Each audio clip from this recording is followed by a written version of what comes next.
And now, from the CFTK-TV studios, this is Open Connection with your host, Robert Pictou.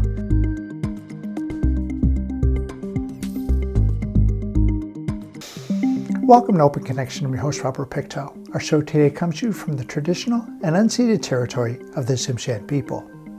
The first snowboards were developed in 1965 when Sherman Poppin, an engineer in Michigan, invented a toy for his daughters by fastening two skis together and attaching a rope to one end so he could have some control as they stood on the board and glided downhill. On today's Open Connection, we'll open our archives to bring you this 2001 story.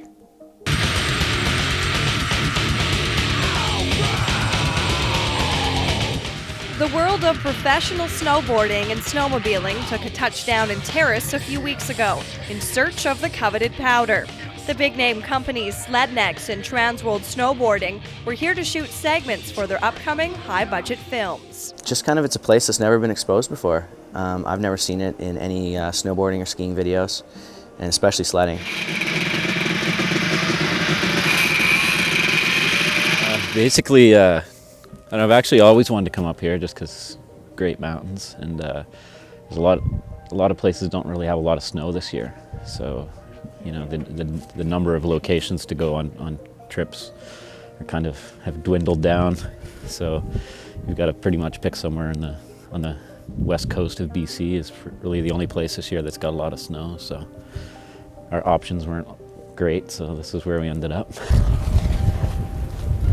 The two crews made Terrace home base and ventured off to experience the various mountains in the area. Basically, we came up with a group of 8 people. I'm a photographer, and then we brought a cinematographer, a guide for safety reasons, and then 4 riders. And actually, we have another rider that's with us that's riding, kind of filming with the Slednex crew, snowmobiling. We brought him with us to, you know, break snowmobile trail up into the Alpine Bowls, because we go up to shoot snowboarding in the backcountry, and we use our sleds for access. So it's good to have a good sledder there that can break trail for you.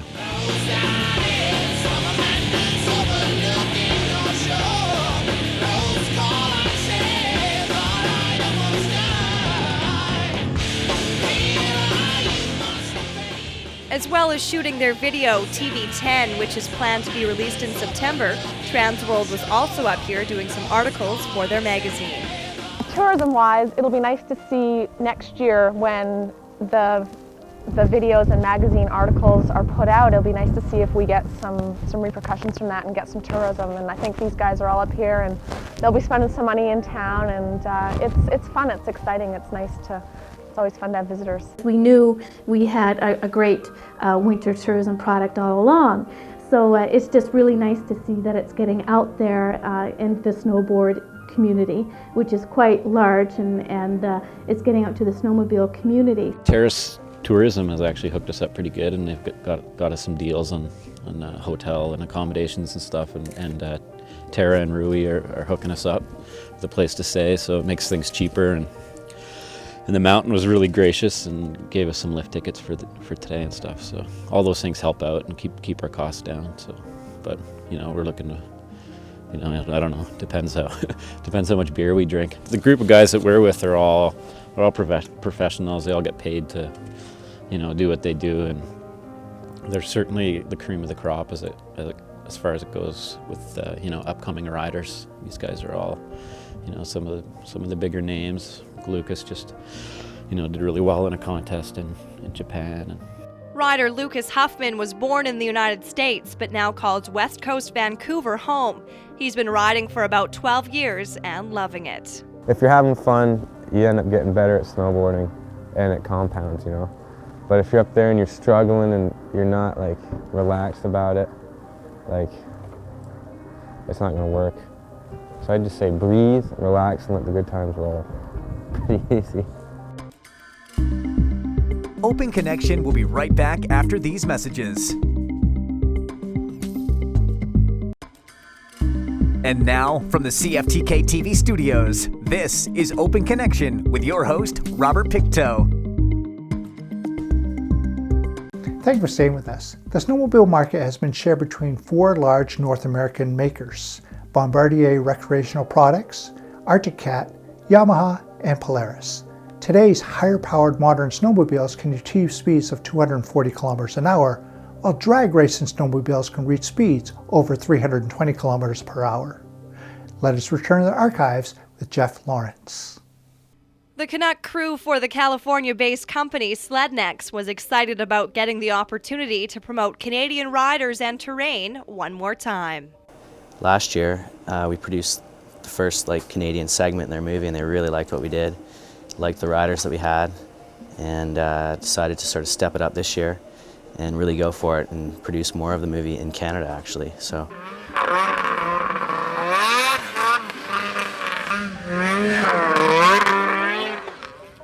that's what I want to work on, is just some really nice, tight, fluid helicopter shots, things like that, that really give the whole feeling to it, you know, ruffling jackets and tight shots, helmets shaking, that kind of thing. Just to sort of change it from the run-of-the-mill kind of sled movies that are being produced right now, because I don't think that right now I haven't seen a sled movie that really was like, okay, this is a killer sled. I mean, I think what we do is really good. And I know people really enjoy what we do and stuff, but I think they'll be definitely pumped on next year's film. In Terrace, I have Jason Fenneman, he's from Whistler, and Kevin Dewar is from Nelson, BC. And actually, we also have our first woman sledder here, Stephanie.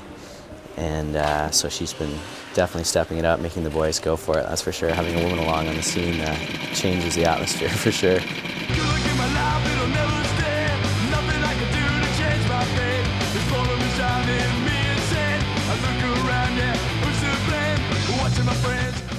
Like, a lot of the locals have been super helpful for us. This morning I went out to my truck and there was a note on my truck that said, hey, do you want to find powder?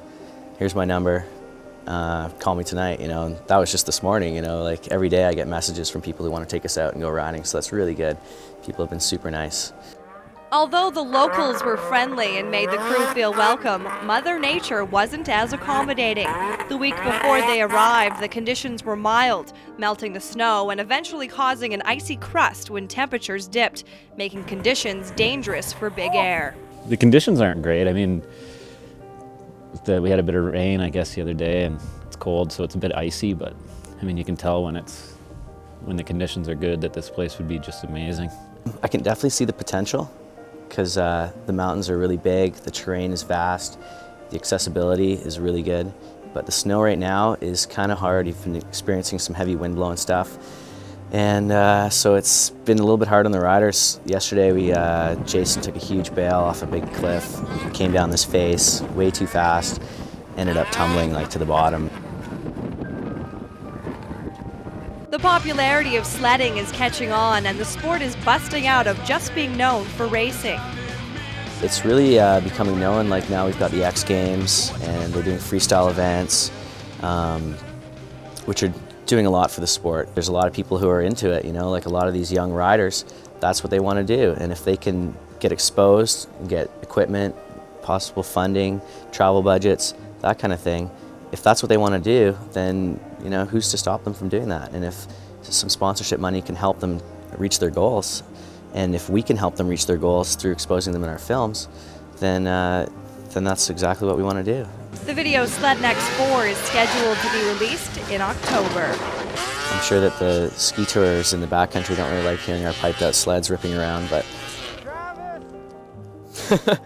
what can you do? No.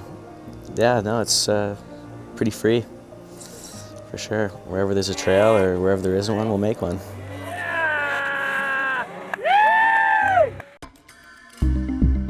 Open Connection will be right back after these messages. And now, from the CFTK-TV studios, this is Open Connection with your host, Robert Pictou. Welcome back to Open Connection. It is said the first plays were performed in the Theatre of Dionysus, built in the shadow of the Acropolis in Athens at the beginning of the 5th century.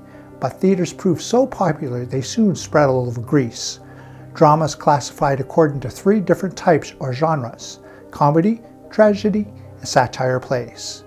Let us return to the archives for this behind-the-scene look in Prince Rupert. Mortality.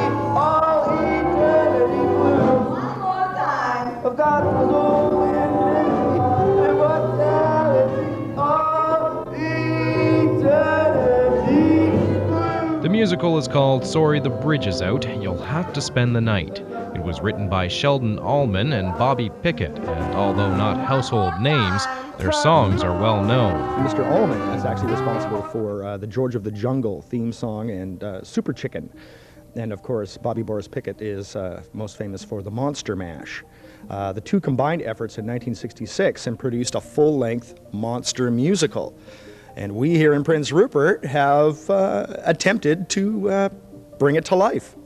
Now, where did you find this piece? How did you decide on this particular piece? Well, it all happened during a coffee break. I was sitting in the production office at the Arts Club Theatre down on Granville Island last spring, looking through an old calendar, or a catalog actually, of musicals, and came across a photograph of a mummy and a monster breakdancing. And I thought, this looks like way too much fun. So we ordered up a copy of the script, read through it. We're delighted with it, and we put it to Mr. Witherley, our musical director, local musical director here in town. He seemed to think that it was not a bad idea, and that's how it began.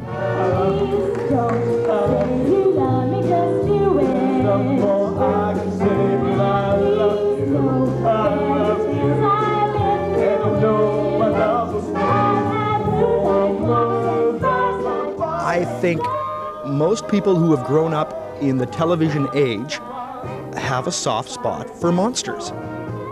Shows like The Munsters, The Addams Family have all had long lives and have been resurrected time and time again. And we're using all of the same classic monsters. Dracula, Wolfman, Mummy, Dr. Frankenstein, Igor, Renfield, they're all there. And they all have great songs and great little dance numbers. Community productions like this bring together a wide range of people. That's one of the reasons why Prince Rupert Performing Arts Centre and its board decided to sponsor the musical. The PAC board supports this musical mostly because we do like to see the PAC get as much use as possible. But of course it is a major fundraiser for the PAC as well. And we just love to see all the talent going on the stage. So apart from the fundraising side of things, we love to see the community getting involved in this building. Now that you've gotten involved in musical yourself, you play I believe, the Gypsy Mother? I do, yes. I'm the prince's mother. I'm having a ball. Tell me a little bit about the character. Well, no, of course I can't, because then I'd be giving away the show. But my character, of course, is madly convinced that her son can't do without her and can't live a life by himself. And of course, as the play progresses, we find that isn't necessarily the case. So I am left alone at some point of the musical. Tell me a little bit about your character. Well, it's Renfield, of course, which is Dracula's sort of counterpart. It's just more or less he does Dracula's dirty work during the daytime while Drac's sleeping. Basically, I want to be a vampire. All I do is eat bugs and spiders and anything I can find to satisfy my bloodthirst until the time comes where Drac says I can feast on the blood and actually become a vampire for real. Now, this is your first time out doing a production of this nature? So first time acting, definitely not my first time on stage. I've played in a band for many years, and so I'm kind of accustomed to the stage. But yeah, as just acting and being on a theatrical stage, yes, first time. What's it been like for you? It's amazing. It's incredible. Actually, it's just a lot of fun. Just to be able to let your imagination go and just have fun with it. This night, this very night, I will make history. My character is Dr. Frankenstein. And most people would think that Frankenstein is the monster, but Dr. Frankenstein is the one who creates the monster. So I am Frankenstein. I have the evil genius behind this particular. I've got the house that this hall takes place in, and I've got a whole bunch of house guests, and I'd really, really like to get rid of them all, just so I can get down to taking somebody's brain out and slapping it in the monster. That's my whole reason for this whole mess that's going on in in the play. There's a reason behind all of this. I'm a ham at heart, and I've never done it before. And I figured once I hit 65, which is in another year or two, I'm going to go back to school and take drama. So this is my in-breaking. They sucked me right in, brother. They told me all I had to do was appear, and now I got to sing and dance. So it's asking a little much of this old guy. Has it been tough to get down the choreography and the singing? Depending who I can follow. I'm really a dumb grave digger, so whatever I do fits as long as it's stupid. The cast is an eclectic mix of people with a lot of different backgrounds, but according to the show's director, they have meshed together nicely. They're a lively bunch of people, some fabulous singers, some very good actors, which is something that we've tried to do this year. We moved a little bit away from the straight-ahead musical or musical review, as was the case with our last one, and we wanted to do something that would allow local performers an opportunity to truly act and not just sing and be staged. I think this one gives them some great characters to dive into. Do any of you have it sort of figured out or not? Yeah, we got it. Okay, let's try it. Just do it a cappella, because Amel's not sure what notes we have. Play the C sharp. On this night, all of our dreams will come, all of our dreams will come, all of our dreams will come true.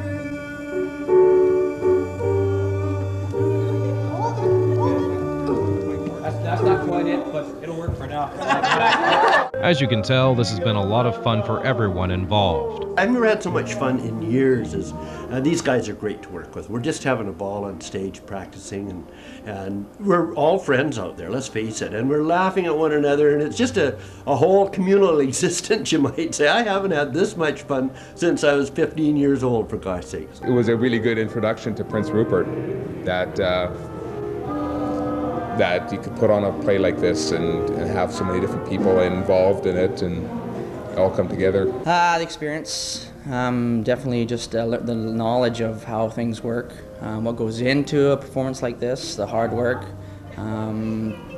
just a lot of the preparation, and just getting to know more people and being involved in a community project is kind of special. Actually, it's fun. Sorry the Bridge is Out, You'll Have to Spend the Night opens March 1st and runs until Saturday.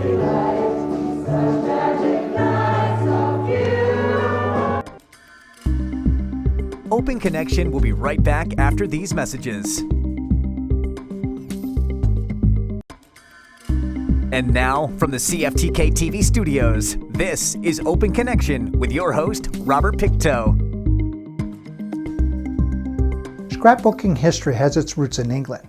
In the 15th century, commonplace books and friendship albums became popular.